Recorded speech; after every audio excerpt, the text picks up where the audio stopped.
Hello and welcome back to the paddock. Today, we're going to add a little bit of spice to your life. Hanna, Meghan, and Edo will be telling you all about the career and life of Mr. Christian Ginger Spice Horner. So buckle up along with me, LeAnne, if you couldn't tell, and let's have Meg get right into it.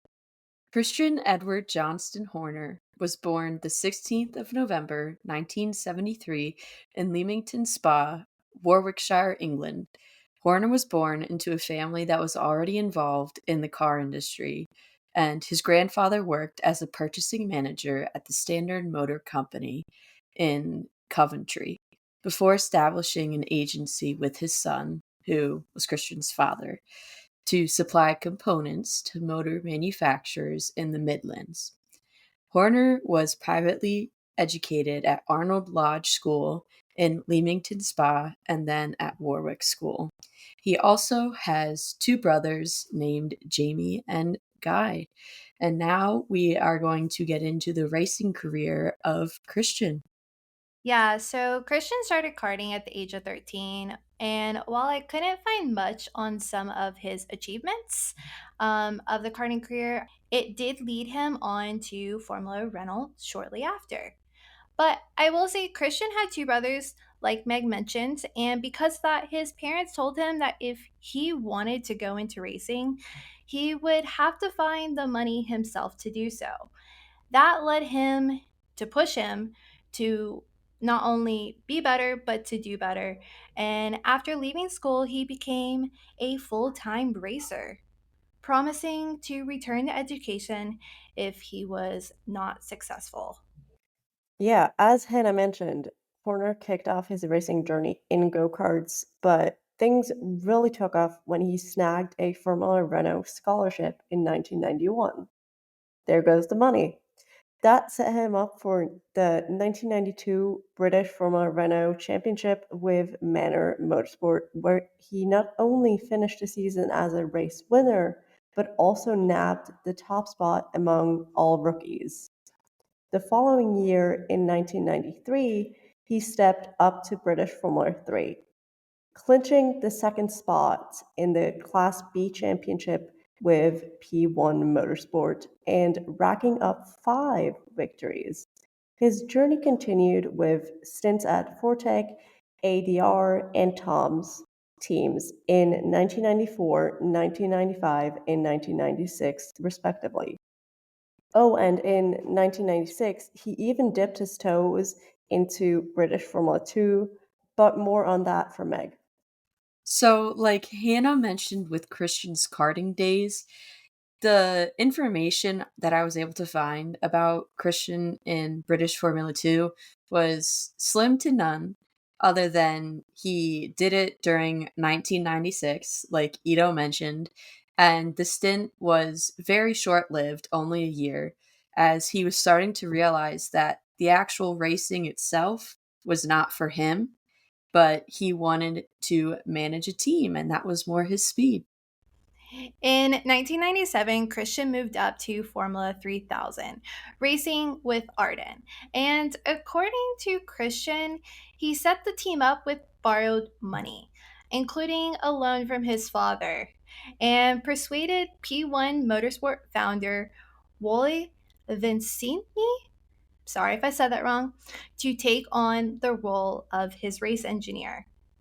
He bought a second-hand trailer for the team from Helmut Marko, who was head of the Red Bull Junior team, was also one of Horner's main rivals as a manager in F3000 back then. Kind of ironic. And with whom, funny enough, he would later work closely with at Red Bull.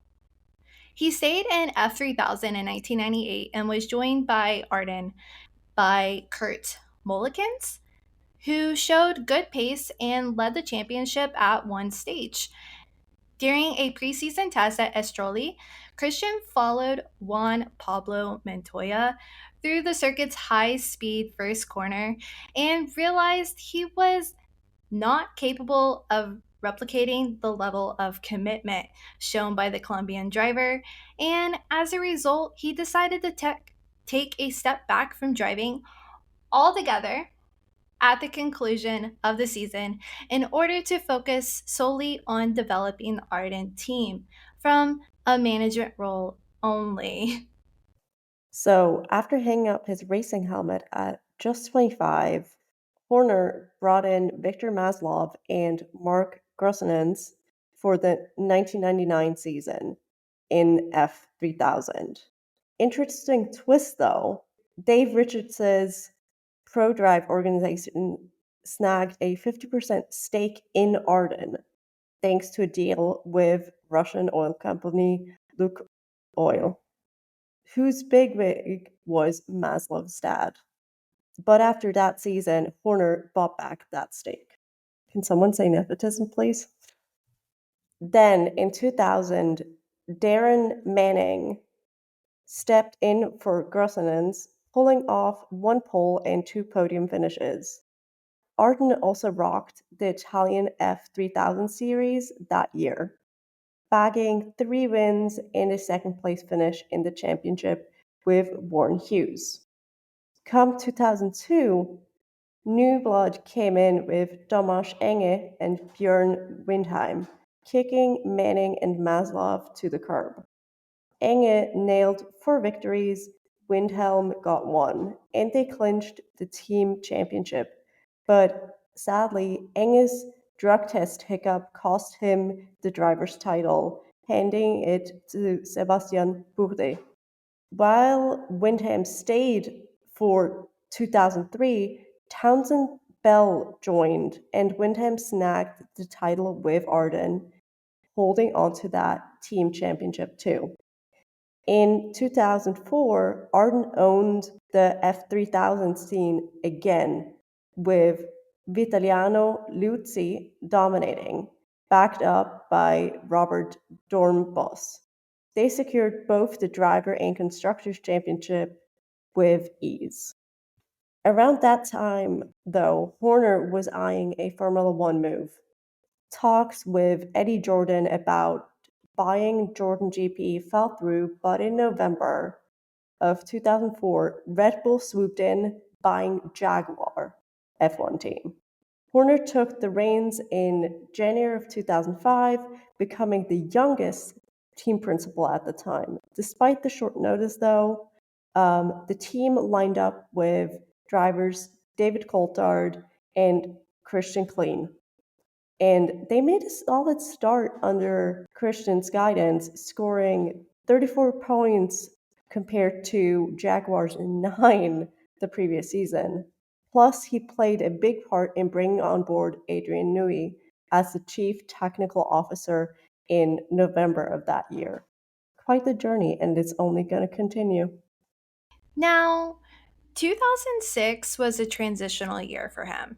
By the time Newey started working at Red Bull in February 2006 officially, that year's car, the RB2, had already been designed, and the team switched from Cosworth to custom Ferrari engines, which ended up overheating and were unreliable. However, the team did take its first podium finish at the Monaco Grand Prix, which kind of ironic, where Horner jumped into a swimming pool wearing nothing but a Superman cape to celebrate. We have all seen that picture. It will always be there out in the world. Now, 2007 brought the RB3, the team's first Adrian Newey designed car, the new rival to Mark Webber and the Renault engines. However, the team continued to suffer from problems with reliability, with the cars enduring 14 retirements total and only scoring a single podium that year, while the team dropped down to 7th in the Constructors' Championship the following year. So, by 2009, the team was able to capitalize on some major rule changes in the sport and received their maiden win and the first 1-2 finish at the Chinese Grand Prix. The team finished a strong second in the 2009 Constructors' Championship with drivers Sebastian Vettel and Mark Webber, finishing second and fourth respectively in the drivers' title races, and taking 6 wins between them both and 15 podiums total.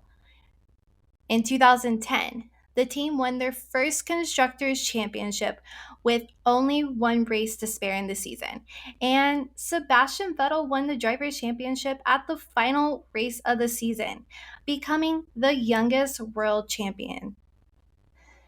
Only 9 days shy of his 36th birthday, Christian was the second youngest team principal to win a Formula One Constructors' Championship, Colin Chapman being the youngest after the 1963 Constructors' Championship at the age 34. In 2011, the team won their second Constructors' Championship with 3 races to spare in the season, with Sebastian Vettel becoming the world's youngest double champion. In 2012, the team won their third Constructors' Championship with 1 race to spare as well. Mind blown, they were dominating. And again, Vettel became the world's youngest triple world champion.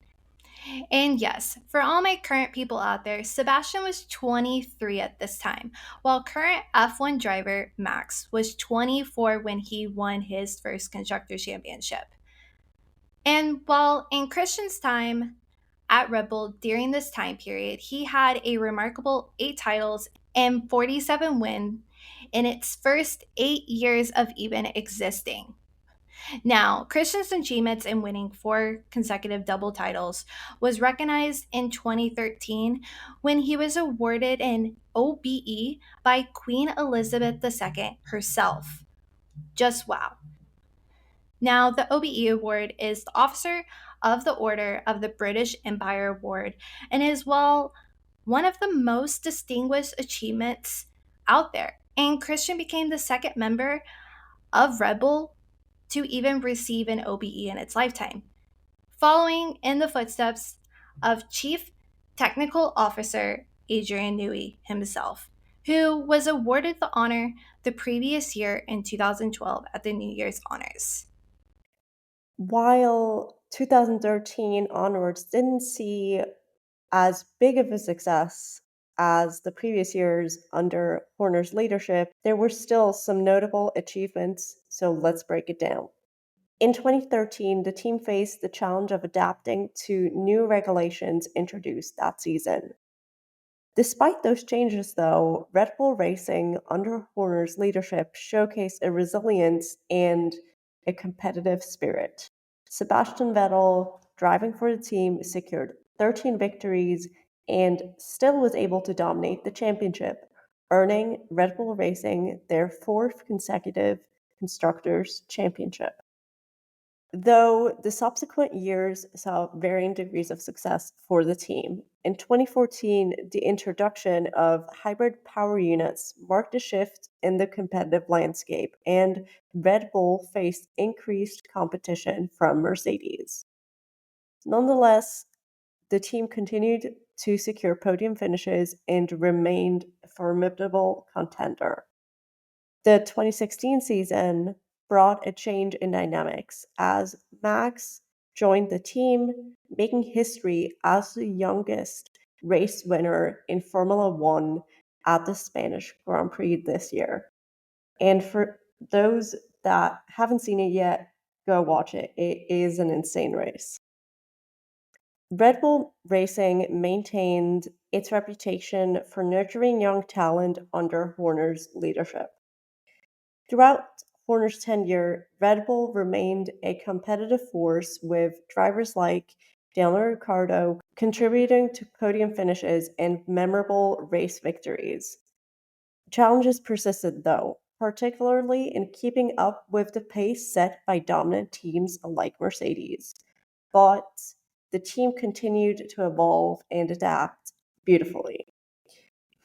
In 2019, Red Bull made a strategic switch to Honda power units, a move that proved pivotal in their performance. Max Verstappen, in particular, showcased impressive skills and consistency, securing victories and challenging the established order.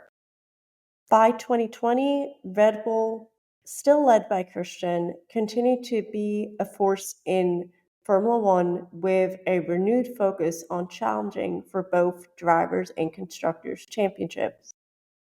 The years under Horner's guidance were marked by a mix of triumph, challenges, and a commitment to push the boundaries and performances of the most competitive sport in the world.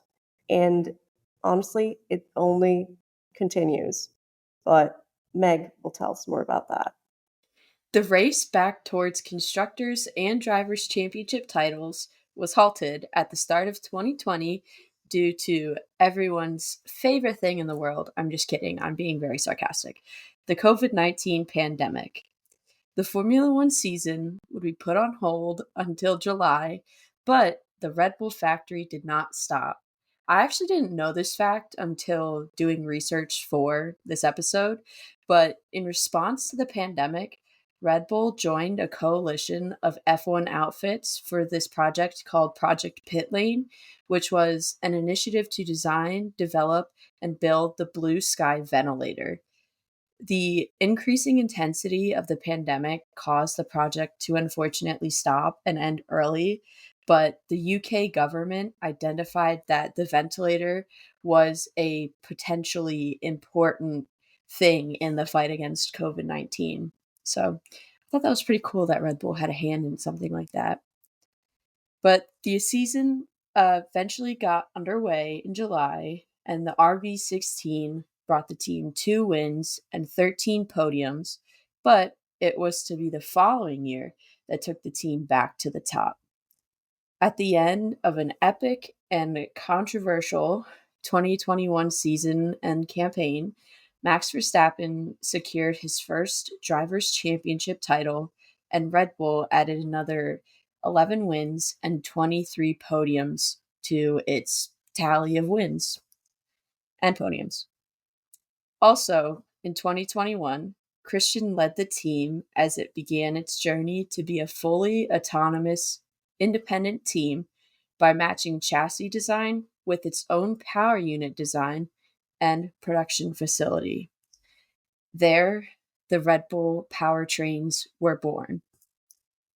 Another new challenge awaited in 2022 as the sport ushered in the largest changes to regulations that we have seen in over 4 decades. However, like Hanna mentioned about the year in 2009, team made the most of the aerodynamic and chassis changes, and the RB18 entered 2022 as a true contender. Evolving throughout the season via a focused program of upgrades, the RB18 proved to be a truly dominant car in the second half of the season. Max Verstappen secured his second Drivers' World Championship title with 4 races still left to go in the season, and he won this at the Japanese Grand Prix. And Red Bull took its 5th Constructors' title and its first in 9 years at the following race, the United States Grand Prix, or as we know it, COTA. Increasing success on track is now being mirrored by massive expansion at the Red Bull Technology Campus, and under Christian's leadership, a new era is underway. Now, we all know how this season, 2023, has gone for Red Bull. It has been complete and utter domination with the RB19. Adrian Newey designed a masterpiece with that car, and Christian has managed to lead the team to another Constructors' Championship, and Max won his 3rd Drivers' Championship. And after the Las Vegas GP, Checo claimed 2nd in the Drivers' Championship, which is the first time that Red Bull has managed to secure a 1-2 in the Drivers' Championship in a long time. And on top of that, Max and the team have broken so many records of Red Bull, but also legends of the sport like Schumacher, Lewis, Seb. It's just crazy, honestly, what they've been able to do this season. And I'm curious to see what comes for the seasons in the future and what else they can break records for and set new ones for. And now that wraps up Christian's time with Red Bull so far, and on to his personal life. Yeah. So let me give you a quick rundown of everything before we start talking. So Horner's first spouse was Beverly Allen, and they welcomed a daughter named Olivia in 2013. However, the couple eventually divorced. Soon thereafter, Horner remarried to Jerry Halliwell, also known as Ginger Spice, who adopted the Horner surname. The couple share a son named Montague, and Horner serves as a stepfather to Jerry's daughter, Bluebell Madonna, from her previous relationship. Currently, they reside in Oxfordshire and they live in a country house with expansive land and, as can be glimpsed in Drive to Survive, their home boasts various amenities, including an indoor swimming pool, stables, and even tractors. The couple tends to collect animals, including donkeys and chickens. And in general, Jerry is just a very supportive spouse. She can be seen at racetracks all over the world supporting her husband. Yeah, I'm gonna be honest real quick. The only reason I originally cared about Christian Horner is because of his wife. So, Christian, sorry about it, bud. But Jerry's the only thing that matters to me in this world. And that is the sole purpose for topic 4 right now, is so I can say how much I love Ginger Spice. So I just wanted to give that a little shout out because she is my lifeline to everything.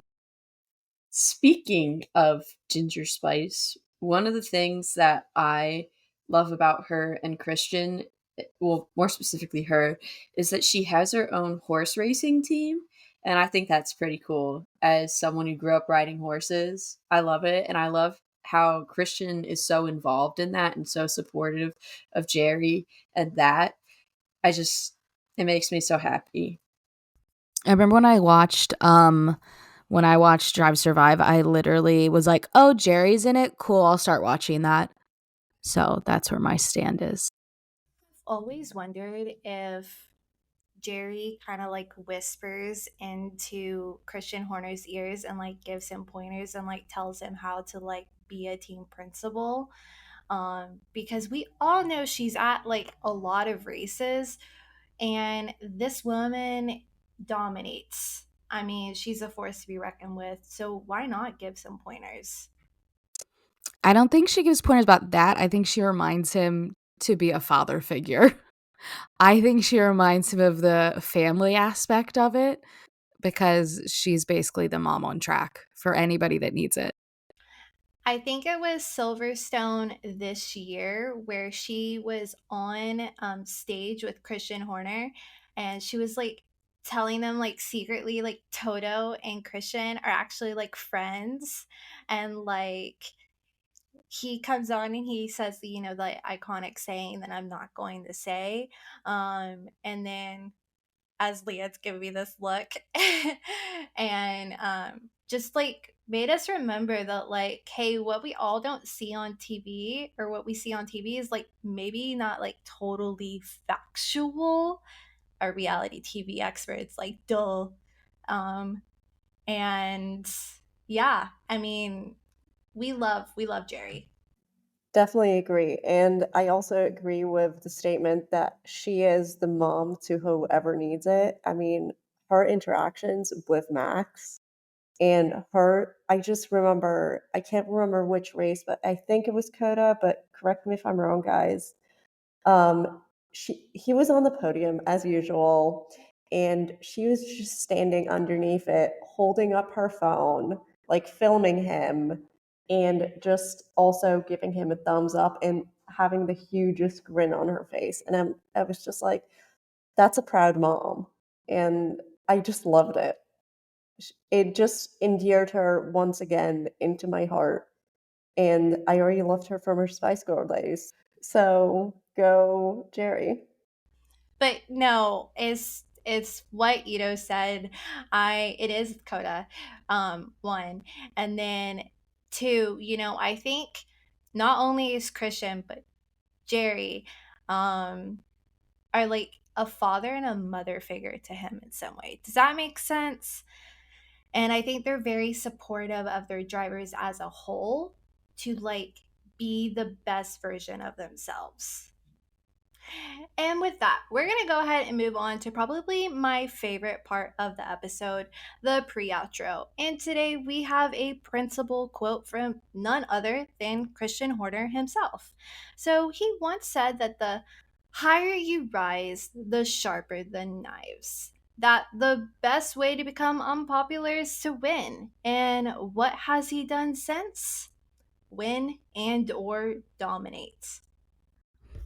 That wraps up today's episode. Let's be real. Everyone knows my favorite thing about Christian Horner is his wife, Jerry, and we just talked about her for probably maybe 5 minutes, who knows.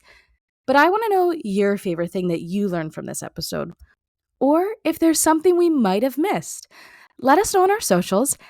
Everywhere we are at Paddock Girls Podcast, except Twitter. There you can find us at Paddock Girls Pod. Thank you all for joining us in the paddock today. I cannot believe we have one race left of the season. And we'll see you on Wednesday where we chat all about the race weekend in Abu Dhabi. Bye-bye. Have a good one, guys. Peace out. Bye. Adios, amigos.